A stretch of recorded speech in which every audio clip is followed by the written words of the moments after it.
direct your opposition to your government, who are making these, savage cuts to the council budget here in Wirral. We agree with you that young people need skills, vital to ensure that they get much needed employment, and that's why we are widening the scope of the apprenticeship scheme, working with the Liverpool City region, who will be providing a new source of funding, and we're also going to be working with the National Apprenticeship Scheme, where alternative sources of money will also be available. So far from doing anything to cut the apprenticeship scheme, it will be a remodelled and enhanced scheme. On day services, we've got no intention, Mr Mayor, of balancing our budget on the back of vulnerable people. The services that we provide to our residents with learning difficulties will continue. Anybody who wants or needs those services will have access to them.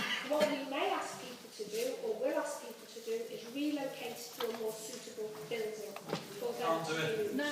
Upset too many people's lives, and we would remind the Tories again about their record on the closure of 5 reference care homes in 2011, and when they were trying to make a budget saving of £2.7 million at that time. On the specific savings that we've come forward with, the £1.3 million council tax freeze, we know that this is a bribe. It's a bit like the stunt that we tried to pull last year when you tried to give council tax returns to people of Wirral with those who didn't pay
Mr. Mayor. So don't come to me saying, my friend with the low pay. No way. You stop the low pay in this authority, all ends up. So finally, Mr. Mayor, let us just actually once again remind ourselves, and I've been really impassioned by the speeches that I've heard from the other side about what they're really doing, making decisions and what they want to do. Let's just once again remember Councillor Kevin Bennett. And let us see if any one of the Labour Party will put their votes where their mouths are. I support our amendment, Mr. Mayor.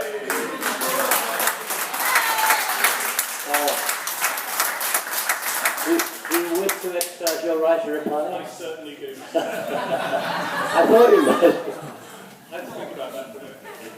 Yeah, I would obviously take issue with all of that. The living wage was not implemented when we took control of this council. It was not implemented. We had to put more money back in the budget to cover every member of staff. It was not implemented when we took over. The reason why, Mr. Mayor,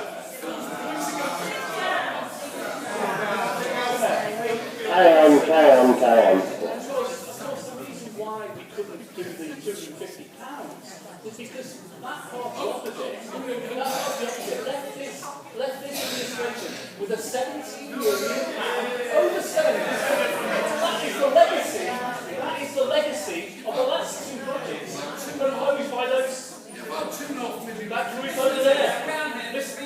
Mr. Mayor, can I thank my colleagues and congratulate my colleagues, Councillor Leach, Councillor Brightmore and Councillor Norbury for their fantastic, excellent maiden speeches. What we have seen tonight, Mr. Mayor, and I think it's very sad, is an attack by the Tory group on members of staff and the trade unions that represent them. I think that's very sad indeed. And, you know, I hope that they would reconsider. I do actually want to say I really welcome Councillor Ian Lewis's intervention tonight. That's the first time I've heard a Conservative admit they made a mistake with the 5 respite care homes. I really respect you for that. And if that's the view of the Tory party, I really think that's a welcome change because we've not heard that before tonight. The reality is, Mr. Mayor, that our budget will not mean that any day centre will close this evening. That decision will not be made. No, will not be made. There will be a 3-month consultation period, Mr. Mayor, whilst we give every service user, their families, their carers, an opportunity to put alternative proposals to us. And we will look at every option that's put forward. We will look at the business case before a decision is made. But what we won't do, Mr. Mayor, is what the party opposite did in 2011, which gave no notice to anybody. And you're doing the same. Those 5 homes would be closed. And I remember going to Maplehome with Councillor Steve Fikes and Councillor Maura McLaughlin, and the users, the centre users there.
Members, the debate has taken place. The votes, the amendments have been debated, and now we go straight on to the vote. Do bear in mind that after this we'll be going on to the Liberal Democrats vote separately. So, those in favour of the amendment, please show.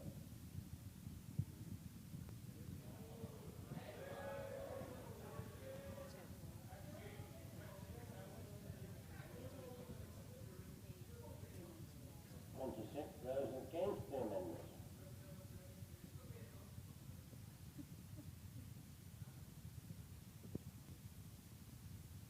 The amendment is defeated, 26 to 37. Oh, right, that moves us on to the Liberal Democrats amendment now. Yes, yes, please do.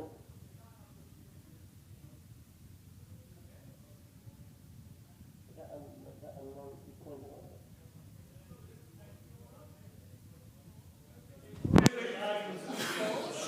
I don't think that's a point of order.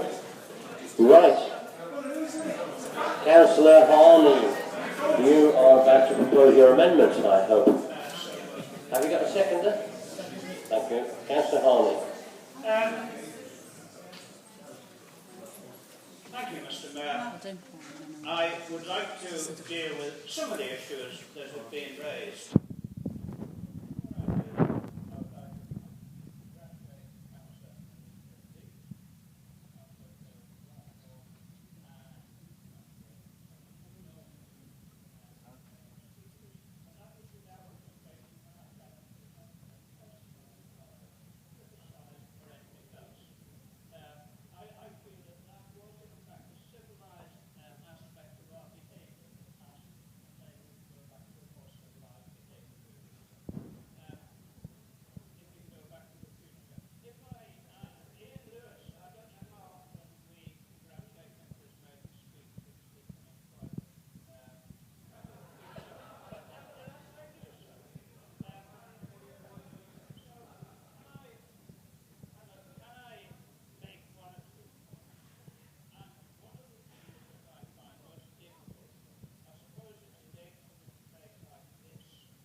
and it must be my responsibility just as everybody else's, because that is what we're here for, not to say it's always somebody else's fault. But we had serious issues presented to us over the last years about what had been happening in this council. And I think that we need to ask ourselves a question when we have these debates where people shout at each other and so on, whereabouts are the smoke screens and what may be hidden now? Because I certainly didn't know what was happening in this council, and everybody else tells me we didn't. And I'm not sure how that happens in a large organisation, which is in fact a fairly open organisation in the sense that all of us know people who work for this council. And my opinion is that the progress that we've made, it might be progress, but it certainly isn't enough, because some of the actual issues are still there. Maybe not in the same areas, but the issues are still there, and we should be dealing with them. Because certainly as far as I'm concerned, we have got a duty to our employees, and part of it is enshrined in law. Things like bullying, proper management and so on are absolutely essential. And my opinion is that very often, or too often, it isn't happening. And I find a problem because people come to me on a confidential basis. I can't break confidences, otherwise nobody's ever going to speak to me. And there we are. Can I go on, please, to one or two issues in our budget motion? Hello? Come on, get on with this, come on.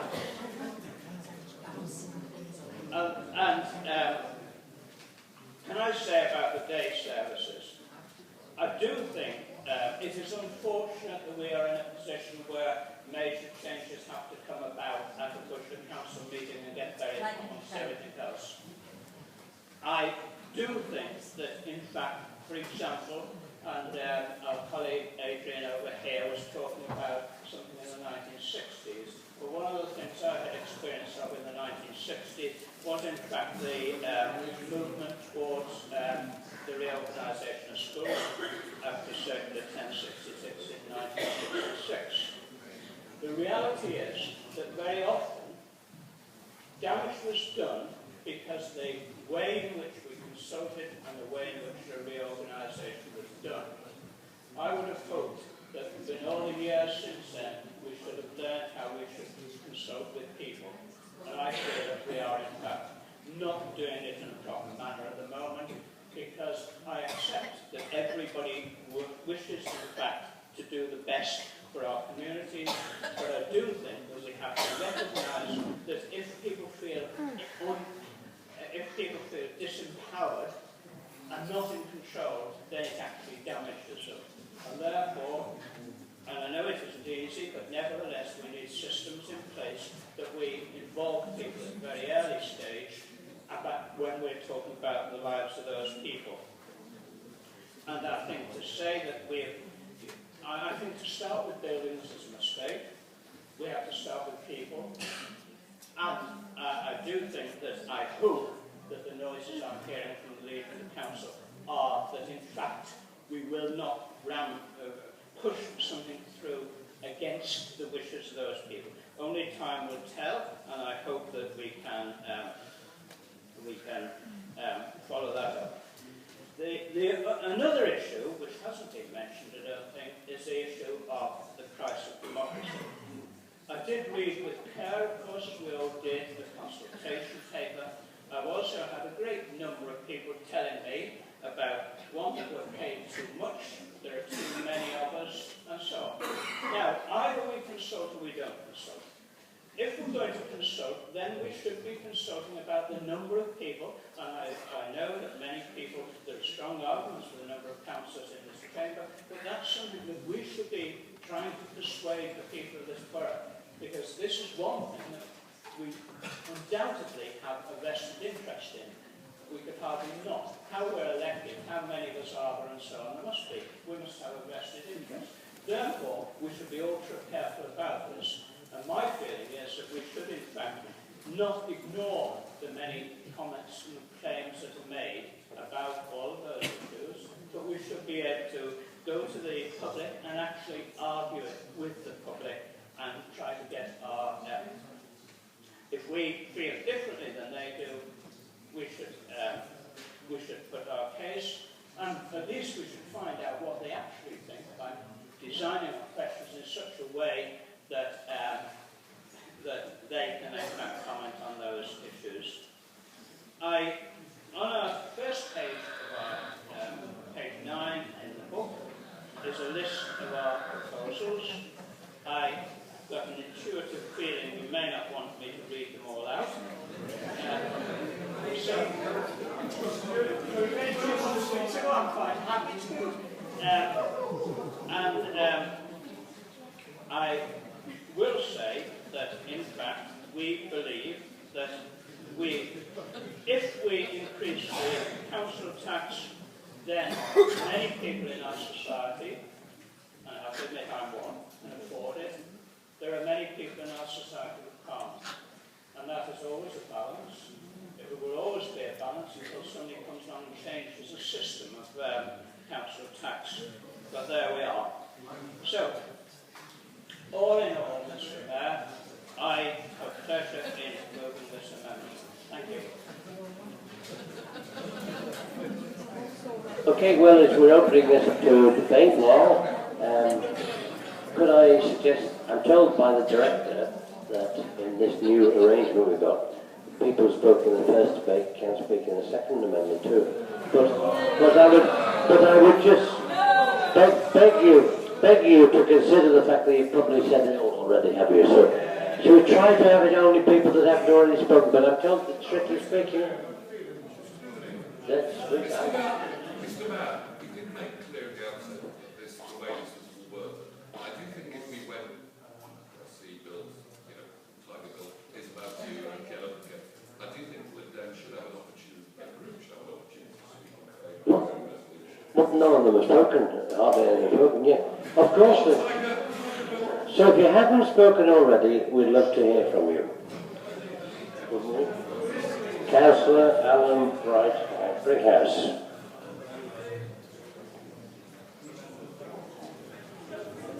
Then Councillor Mark Johnson. Thank you, Mr. Mayor. And can I also add to what everybody else in congratulating the three maiden speeches of Anita Lee, Tony Norbury and Philip Brightmore. Mr. Mayor, earlier in this council meeting we actually approved the corporate plan.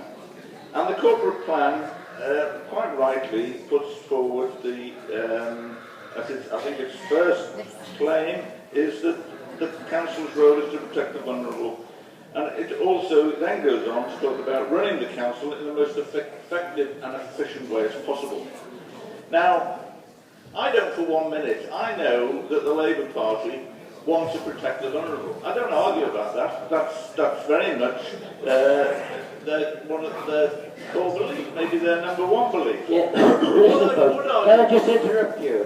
But what I would argue with is... Can you pick back a moment, please? There's a lot of chatting going on. Can you let Councillor Brigham say what he didn't interrupt any of you when you were speaking, so just carry on, just on your own, please. Nobody else. Thank you, Mr. Mayor. So, what I would argue with them is that they seem to, in the last few months, they seem to have taken their eye off the ball. They've been playing politics. Because what was their strategy? Well, the strategy was, and we've heard it endlessly tonight, that their first strategy was to blame the government. It then had, there was a slight variation on that because the original strategy was to actually take the list of cuts, to pick out some that they wanted to say what a fine job they'd done in rejecting them, and then blame the government. But of course, unfortunately, as often happens with these things, they were blown off course. They were blown off course because, firstly, because they agreed to increase the level of reserves. Now, I don't know, but you obviously don't listen to Ed Balls. What happens to the Labour policy of spend now and spend more and save less? And then they were blown off course a second time because the council found a load of bad debts. So, faced with that, what was the response? Well, it was just, we'll have to implement the full list of cuts and blame the government. So there you are, you're left with a list, some of which are pretty half-baked ideas, not properly thought out, and you've just gone and put them through.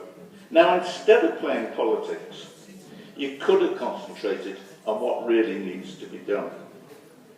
Firstly, you could have looked for alternative savings. You could have continued to bear down on all non-essential expenditure. Secondly, you could have put more time and effort into achieving savings from sharing services with neighbouring councils. Today, we all got an invite to a conference that was entitled, "What Next for Shared Services?" What next? We haven't started. Finally, we could rationalise the council's office accommodation. Before you close anything, close office space. And before you jump up once again and say, blame the government, you might just consider the comments of John Cruddas MP. Now, John Cruddas is the head of Ed Miliband's policy review process. And he acknowledged that Labour would enter the next general election stating that there is no easy option. We are promising slow growth. It is a long, hard road. You are on that road. You need to stand up, take responsibility, and show you can provide decent services to Wirral residents. Thank you, Mr. Mayor. Okay, thank you very much. And that's now Councillor Mark Johnson. Is there anybody else, by the way, that wishes to speak after Marcus? Yes, okay, that's one more here. Though he did speak in the first debate. Yeah. I can't stop you from speaking in the second debate. Councillor Johnson. This is the third budget council I've been to, and one of my frustrations with tonight is the differences between the groups are tiny percentages in an overall budget, and we seem to spend most of our time attacking each other, which I find pretty frustrating, to be perfectly honest. So I'm not actually going to talk about the budget in detail on that level, but I would like to welcome Councillor Davis's comment when he started about inviting us as councillors to become community champions and community leaders. And I really do feel that is the way forward for us as councillors, where we start to lay aside these petty differences and instead focus on the main job. And one of the things about being a community leader is that you set an example. And tonight we've talked about different sets of shoulders, and we've talked about how we're going to allocate the pain of cuts. I'm not even going to talk about the fault of why the cuts are there or anything like that, but we've allocated the pain onto different people's shoulders, and we talk about those with the broader shoulders. One of my frustrations is that I don't even think we'll have a sensible debate about the 132 shoulders that are present tonight. I think we'll brush it under the carpet, and actually part of the Lib Dem amendment, which I'm very proud of, point 46, is to say that we need to set an example tonight. And we are asking our residents, we're asking our vulnerable service users, we're asking our staff to shoulder up and take some of these cuts. But we're not having a sensible debate about the size of this chamber, the amount of expenses that we take. And I actually think that's a sensible debate that we do need to have in the very near future. I'm incredibly disappointed that that question wasn't asked on the consultation, because we know what the answer would have been. And so, Phil, you want us to be community leaders, we need to lead by example. And whatever the vote happens tonight, I would urge you and the other party leaders to sit down and start a serious process to look at the size of this chamber and the expense that it costs to run us as councillors. Thank you.